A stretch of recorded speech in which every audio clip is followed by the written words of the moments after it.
정세 한방 지금부터 시작합니다. 1.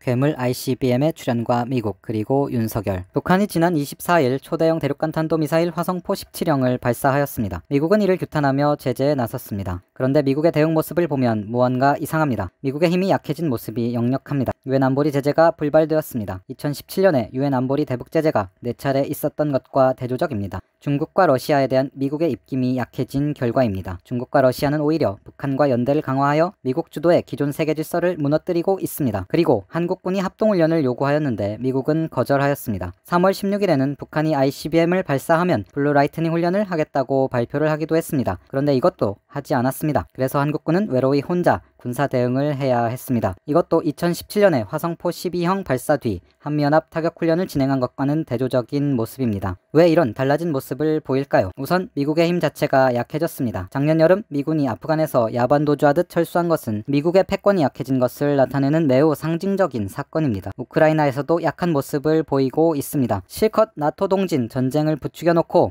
정작 전쟁이 일어나자 뒷짐을 지고 지켜보고만 있습니다. 이것도 힘이 약해진 표현입니다. 이라크, 리비아 같은 데서 길길이 날뛸 때와는 너무도 다른 모습입니다. 러시아가 큰 나라이니까 그럴 수 있다. 러시아가 저렇게 나오는 것도 미국에 겁먹지 않았기 때문이라고 한다면 결국 미국의 힘이 약해진 결과라고 보는 게 맞을 것 같습니다. 다음으로 괴물 ICBM에 관한 공포에서 비롯한 모습이라고 할 수 있겠습니다. 최대 정점고도 6248.5km, 이동거리 1090km, 비행시간 4052초. 전문가들은 이를 토대로 탄도 중량이 1톤 안팎일 경우 사정거리가 15,000km 이상이라고 분석을 내놓고 있습니다. 이는 기존과 같이 지구 자전 방향이 아니라 반대 방향으로 날아가 현재 미국 서부 지역에 설치된 MD망을 무력화할 수 있다는 의미를 가집니다. 또 다탄두 탑재가 가능하다는 추정을 내놓고 있습니다. 미사일 한 발을 발사해서 여러 곳을 동시 타격하는 것이 가능하다는 이야기입니다. 그러니까 한 발로 뉴욕과 워싱턴 동시 타격이 가능하다는 겁니다. 또 이번 발사의 특징 중 다른 하나는 이동형 발사 차량에서 바로 발사한 것입니다. 발사 징후를 포착하는 것을 전제로 한 사전 대응이 전혀 불가능하다는 이야기입니다. 이런 앞뒤 사정을 볼 때 2017년 화성포 15형 때와는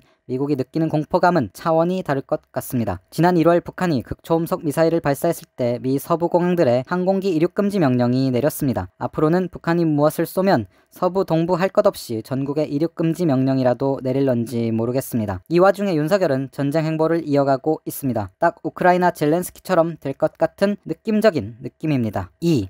촛불이 타오른다. 촛불 국민의 투쟁 기세는 고조되고 반윤석열 기운은 확산하고 있습니다. 윤석열, 김건희 의혹 밝혀달라는 청원운동 참여가 엄청납니다. 여기저기에서 국민이 나서 촛불을 밝히고 있습니다. 밭가리 운동본부가 먼저 촛불을 들었습니다. 민주당은 각성하라, 민주당은 할 수 있다, 검찰개혁, 언론개혁 완수하라 등의 구호를 들고 있습니다. 소위 개딸들이 대거 함께하고 있습니다. 거기에 힘입어 많은 사람들이 함께 나서고 있습니다.